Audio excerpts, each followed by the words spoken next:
আউযু বিল্লাহি মিনাশ শাইতানির রাজিম। বিসমিল্লাহির রহমানির রহিম। আসসালামু আলাইকুম। নোমান অ্যাপ্রোচের নতুন ভিডিওতে সবাইকে স্বাগতম। আজকের আমাদের নবম দশম শিক্ষার্থীদের জন্য তাদের বাংলা প্রথম বইয়ের জীবন বিনিময় কবিতা, যেটা গোলাম মোস্তফা লিখেছেন, সেটি আমরা লাইন বাই লাইন বুঝব এবং সৃজনশীলে এটি কীভাবে প্রয়োগ করতে হবে, কীভাবে উচ্চতর দক্ষতা দেখাতে হবে সেটি বোঝাবো। তো জীবন বিনিময় কবিতা বুলবুলিস্তান কাব্য থেকে নেওয়া। তো এইভাবে তোমরা পাঁচ দিয়ে প্রতিটি কবিতা এবং গল্পের লিখে নিতে পারো। কারণ যদি প্রতিটা কবিতা বা গল্পের সাথে যদি লিখে আসো যে কোন গ্রন্থ থেকে নেওয়া হয়েছে, কোন কাব্যগ্রন্থ থেকে নেওয়া হয়েছে, কবির নাম ইত্যাদি লিখে আসো, এগুলো নম্বর পেতে তোমাকে সাহায্য করবে। তো প্রথমে আমরা কবি পরিচিতিটা হালকা একটু পড়ে নিই। গোলাম মোস্তফা যশোর জেলার শৈলকুপা থানার মনোহরপুর গ্রামে 1897 সালে জন্মগ্রহণ করেন। তিনি কলকাতার রিপন কলেজ থেকে বিএ পাশ করেন। কর্মজীবনে তিনি বিভিন্ন সরকারি বিদ্যালয়ে প্রধান শিক্ষকের দায়িত্বে নিয়োজিত ছিলেন। কাব্য, উপন্যাস, জীবনী, অনুবাদ ইত্যাদি সাহিত্যের প্রায় সকল শাখায় তার সশক্ত পদচারণা ছিল। কাব্যচর্চার ক্ষেত্রেই ইসলামিক ঐতিহ্য থেকে তিনি প্রেরণা লাভ করেছিলেন। তার প্রকাশিত কাব্য রক্তরাগ, খসরোজ, বুলবুলিস্তান, উপন্যাস ভাঙাবুক, রূপের নেশা, এক মন এক প্রাণ, জীবনী বিশ্বনবী মরুদুলাল, অনুবাদ কালামে ইকবাল, আল কুরআন, শিকওয়া ও জাওয়াবে শিকওয়া ইত্যাদি। তিনি 1964 সালে মৃত্যুবরণ করেন। তো বন্ধুরা, ইতিমধ্যে আমরা কবি পরিচিতি পড়েছি। এখানে কবি পরিচিতি দ্বারা আমরা কবির কিছু গুরুত্বপূর্ণ বিষয়টি আমরা লক্ষ্য রাখবো। সেগুলো হচ্ছে তার জন্মসাল। তবুও জন্মসাল আমরা কখন মনে রাখবো?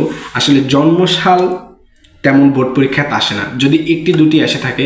যদি তোমার মনে হয় যে তুমি 30-এ 30ই পেতে চাও, তাহলে তোমাদেরকে জন্মসাল অবশ্যই মুখস্থ করতে হবে প্রত্যেকটি কবির, এবং তার সাথে জন্মস্থান এবং তিনি কী পেশায় ছিলেন সেটি তোমাদেরকে মনে রাখতে হবে।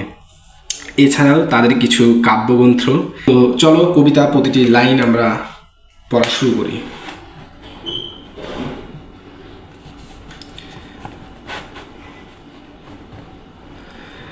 বাদশা বাবর কাঁদিয়া ফিরিছে, নীল নাহি চোখে তার, পুত্র তাহার হুমায়ুন বুঝি বাঁচে না এবার আর, চারিদিকে তার ঘনায়া আসিছে মরণ অন্ধকার। অর্থাৎ বাদশা বাবর ঘুরে ঘুরে ফিরে ফিরে কাঁদছেন, তার চোখে ঘুম নেই। পুত্র তার হুমায়ুন মনে হয় আর বাঁচবে না, তার চারিদিকে মরণ অন্ধকার। অর্থাৎ হুমায়ুনের পুত্রের চারিদিকে মরণ অন্ধকার ঘনায় এসেছে। রাজ্যের যত বিজ্ঞ হেকিম কবিরাজ দরবেশ এসেছে, সবাই দিতেছে বসিয়া ব্যবস্থা সবিশেষ। সেবা যত্নের বিধাবিধানের ত্রুটি নাহি একলেশ। অর্থাৎ রাজ্যের যত ডাক্তার, কবিরাজ ইত্যাদি রয়েছে, তারা সবাই এসেছে, সবাই ব্যবস্থা নিচ্ছেন, কোনো ত্রুটি করছেন না তার সেবা যত্নে, কোনো চিকিৎসাতে কোনো ত্রুটি করছেন না তারা। তবু তার সেই দুরন্ত রোগ, কেমন রোগ? আসলে দুরন্ত রোগ হটিতেছে নাকো হায়, যতদিন যায় দুর্ভোগ তার ততই বাড়িয়া যায়। জীবন প্রদীপ নিভিয়া আসিছে অস্ত রবির প্রায়। অর্থাৎ যে তার যে রোগ, এই রোগটি দুরন্ত রোগ, দিন যতই যাচ্ছে তার রোগটি বেড়ে যাচ্ছে। তার যে জীবন প্রদীপ, অর্থাৎ জীবন যদি হয় মোমবাতি, সেটা আস্তে আস্তে নিভু নিভু আলোয় পরিণত হচ্ছে। অর্থাৎ জীবন নাশের দিকে যাচ্ছে, জীবন শেষের দিকে যাচ্ছে, তার মৃত্যুর দিকে ধাপিত হচ্ছে। সুধালো বাবর ব্যগ্র কণ্ঠে ভীষক বৃন্দে ডাকি।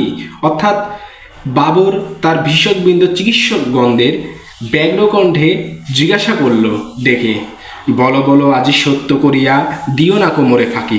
সত্য কথা বলতে বলছেন, তাকে ফাঁকি দিতে নিষেধ করছেন বাবর। এই রোগে হতে বাদশাহজাদার মুক্তি মিলবে নাকি? অর্থাৎ যে এই রোগ হতে বাদশাহজাদার মুক্তি মিলবে নাকি কখনো, সেই বিষয়ে জিজ্ঞাসা করছে বাবর। নতমস্তক রহিল সবাই, কহিলেন কোনো কথা, মুখর হইয়া উঠিল তাহার সে নিষ্ঠুর নীরবতা। শেল সম আসি বাবরের বুকে, বিধিল কিসের ব্যথা। অর্থাৎ এখানে বোঝানো হয়েছে সবাই কোনো উত্তর দেয় না, সবাই মাথা নত করে আছে। যেই নীরবতাটা সৃষ্টি হয়েছে সেই নীরবতাটা নিষ্ঠুর, সেই নিষ্ঠুর নীরবতাটাই বাবরের বুকে আসে বিধে এবং এটি ব্যথার তৈরি করে, যা আসলে কাল্পনিক। এখানে বাবর এই তাদের নীরবতা থেকে মনে করেছেন যে তার পুত্রের কি জীবন নাশের আশঙ্কা বা জীবন নাশ হয়ে যাবে, সেই চিন্তাতেই তিনি এই নীরবতাকে খুবই নিষ্ঠুর মনে করেছেন। এই নীরবতাকে কবি খুবই নিষ্ঠুর মনে করেছেন। তখনই এই ভাবনা থেকে বাবরের মনে এই মৃত্যু ভয়ের শেলসম ব্যথাটি আসে লাগে। শেলসম অর্থাৎ বোঝানো হচ্ছে তীক্ষ্ণ অস্ত্রের মতো, মানে তীক্ষ্ণ অস্ত্রের মতো এসে বিধে। হেনকালে এক দরবেশ উঠি কহিলেন সুলতান, মানে এখানে বাবরকে বোঝানো হচ্ছে সর্বশ্রেষ্ঠ যে ধন, দিতে যদি পারো দান, খুশি হয়ে তবে বাঁচাবে আল্লাহ বাদশাহ জাদার প্রাণ। অর্থাৎ যদি সুলতান তার জীবনের শ্রেষ্ঠ ধন দিতে পারে, মানে এখানে শ্রেষ্ঠ ধন বলতে বাবরের নিজের প্রাণকেই বোঝানো হয়েছে, সেটি যদি বাবর দিয়ে দিতে পারে তাহলে আল্লাহ তাআলা খুশি হয়ে তার বাদশাহজাদা অর্থাৎ তার সন্তানের প্রাণ ফিরিয়ে দেবেন। শুনিয়া সেই কথা কহিল বাবর, সংখ্যা নাহিক মানি। সংখ্যা অর্থ ভয়। আসলে তোমাদের এই কবিতার সাথে আমি প্রত্যেকটি শব্দার্থের পাশে সেই শব্দার্থ কি লিখে দিচ্ছি, এই জন্য আমাদের নতুন করে কোনো প্রকার শব্দার্থ পড়া লাগছে না। তো শুনিয়া সে কথা কহিল বাবর, সংখ্যা নাহি মানি, মানে ভয় নাহি মানি, তাই যদি হয় প্রস্তুত আমি দিতে সেই কোরবানি। সবচেয়ে মোর শ্রেষ্ঠ যে ধন যাহি, সবচেয়ে মোর শ্রেষ্ঠ যে ধন জানি তাহা আমি জানি। অর্থাৎ এখানে বাবর যে ভয় পাচ্ছেন না সেটি বোঝানো হয়েছে, তিনি প্রস্তুত এবং তিনি জানেন যে তার জীবনের সর্বশ্রেষ্ঠ ধন কি। এতেক বলিয়া আসন পাতিয়া নিরিবিলি গৃহতল, গভীর ধ্যানে বসিল বাবর শান্ত অচঞ্চল। প্রার্থনারত হাত দুটি তার নয়নে অশ্রুজল, অর্থাৎ তার প্রার্থনা করার সময় নয়নে অর্থাৎ চোখে পানি চলে এসেছে। কহিল কাঁদিয়া, হে দয়াল খোদা, হে রহিম রহমান, মোর জীবনে সবচেয়ে প্রিয় আমারই আপন প্রাণ, তাই নিয়ে প্রভু পুত্রের প্রাণ কর মোরে প্রতিদান।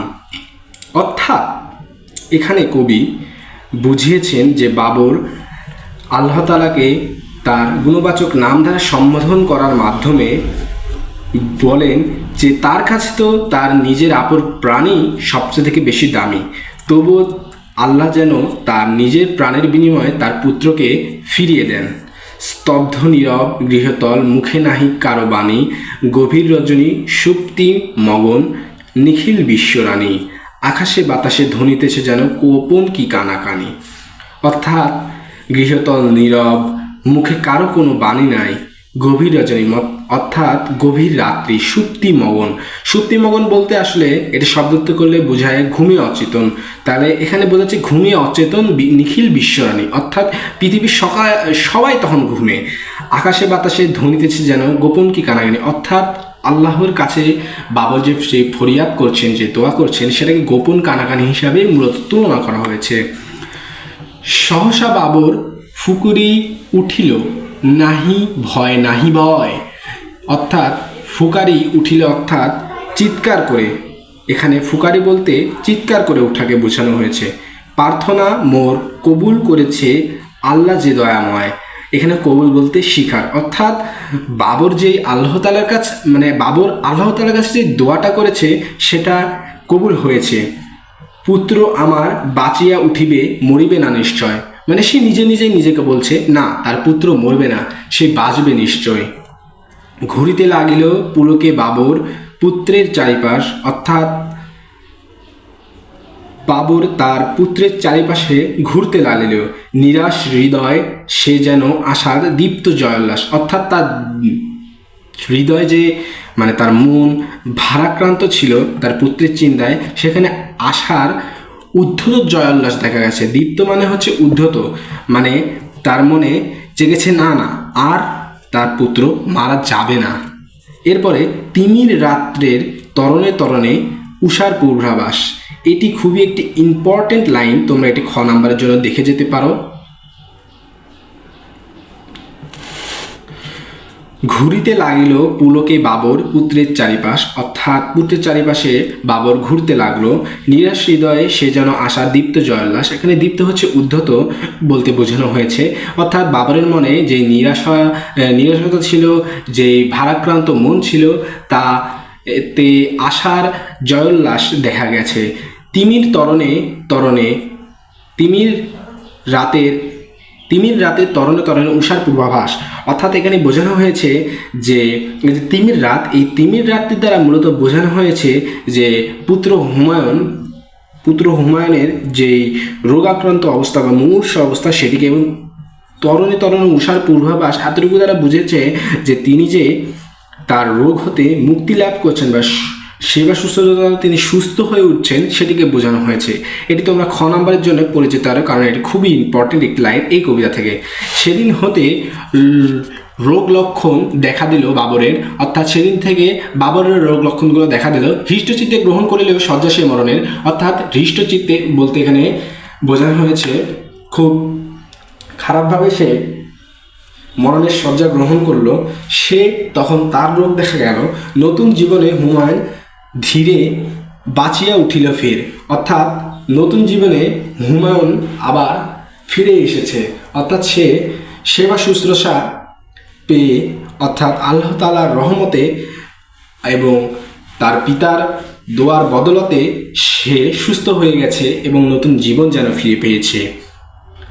মরিল বাবর না না না না, মরিল বাবর না না না না, ভুল কথা, মৃত্যুকে তারে কয়, মানে এখানে কবি নিজেই প্রশ্ন করেছেন তাকে কি মৃত্যু বলে? মরিয়া বাবর অমর হয়েছে, অর্থাৎ বাবর মারা যেও অমর আছে, তার কোনো ক্ষয় নেই। পিতৃস্নেহের কাছে হইয়াছে মরণের পরাজয়, মানে পিতার সন্তানের প্রতি যে স্নেহ ভালোবাসা দরদ সেটার কাছে মরণের পরাজয় ঘটেছে। তো আশা করি তোমরা কবিতার প্রতিটি লাইন বুঝতে পেরেছো। এবং একটি তথ্য দিয়ে রাখি, এই কবিতাটি মূলত 42 লাইনের কবিতা এবং এর 14টি স্তবক রয়েছে। আমরা এখন পড়ব পাঠ পরিচিতি। জীবন বিনিময় কবিতাটি গোলাম মুস্তফার বুলবুলিস্তান কাব্য থেকে সংকলিত হয়েছে। কবিতাটিতে পিতৃস্নেহের একটি মহৎ দৃষ্টান্ত উপস্থাপিত হয়েছে। পিতার স্নেহে বাৎসল্যের কাছে মৃত্যুর পরাজয় এই কবিতার প্রতিপাদ্য বিষয়। মোগল সম্রাট বাবরের পুত্র হুমায়ুন কঠিন রোগে আক্রান্ত। বিজ্ঞ চিকিৎসকেরা অনেক চেষ্টা করে ব্যর্থ হয়ে তার জীবনের আশা ছেড়ে দিয়েছেন। এক দরবেশ এসে জানালেন যে সম্রাট যদি তার সর্বশ্রেষ্ঠ ধন দান করেন তবে তার পুত্র জীবন লাভ করতে পারেন। সম্রাট বাবর উপলব্ধি করলেন নিজের প্রাণের চেয়ে আর বেশি প্রিয় কিছু নেই। তিনি বিধাতার কাছে সর্বশ্রেষ্ঠ সে ধনের বিনিময়ে পুত্রের জীবন ভিক্ষা চাইলেন। আল্লাহ তার প্রার্থনা মঞ্জুর করলেন। এভাবে পিতৃস্নেহের কাছে মরণের পরাজয় ঘটল, অর্থাৎ সন্তানের প্রতি পিতার অপরিসীম ভালোবাসা ও অনুভূতি প্রকাশ পেয়েছে কবিতাটিতে। এখানে তোমরা সৃজনশীলের সময় কয়েকটি জিনিস লিখবে। সেটি হচ্ছে এই লাইনটি, জীবন বিনিময় কবিতাটি গোলাম মুস্তফার বুলবুলিস্তান কাব্য থেকে সংকলিত হয়েছে। পিতার স্নেহ বাৎসল্যের কাছে মৃত্যুর পরাজয় এই কবিতার প্রতিপাদ্য বিষয়, এবং তারই সাথে লিখবে সন্তানের প্রতি পিতার অপরিসীম ভালোবাসা ও অনুভূতি প্রকাশ পেয়েছে। এরপরে তোমরা হালকা একটু কবিতার ব্যাখ্যায় যাবে। যদি গ নম্বর হয় উদ্দীপকের সাথে কি মিল আছে বা না মিল আছে সেটা যদি দেখাতে পারে সেটি তোমরা উদ্দীপক ব্যাখ্যা করে তারপরে পরের লাইনে লাস্টে যে লিখবে উক্ত আলোচনা হতে বোঝা যায় যে এইভাবে তোমরা সৃজনশীলতা দেবে। এবং ঘ নম্বর হলে এইভাবে তোমরা কিছু এই লাইনগুলো দেবে। দেওয়ার পরে আমরা পুরো কবিতাটি ব্যাখ্যা করবে, এরপরে উদ্দীপকটা হালকা একটু ব্যাখ্যা করবে। এই 3 প্যারা দিয়ে হওয়ার পরে তোমরা 4 নম্বর প্যারা দিয়ে তোমরা ওটা লিখবে উক্ত আলোচনা হতে এই দিয়ে এই। তো আশা করি তোমরা আজকের ক্লাসটি বুঝতে পেরেছো। তো ধন্যবাদ সকল স্টুডেন্টদেরকে। এবং তোমরা যারা এখনও চ্যানেলটি সাবস্ক্রাইব করনি তারা অবশ্যই চ্যানেলটি সাবস্ক্রাইব করে বেল আইকনটি প্রেস করো, এবং যারা লাইক করনি তারা লাইক করে দাও, এবং চ্যানেলের নতুন নতুন ভিডিও কোন কোন বিষয় লাগবে সেটি আমাদেরকে জানাও। ধন্যবাদ সকলকে। আসসালামু আলাইকুম। আল্লাহ হাফেজ।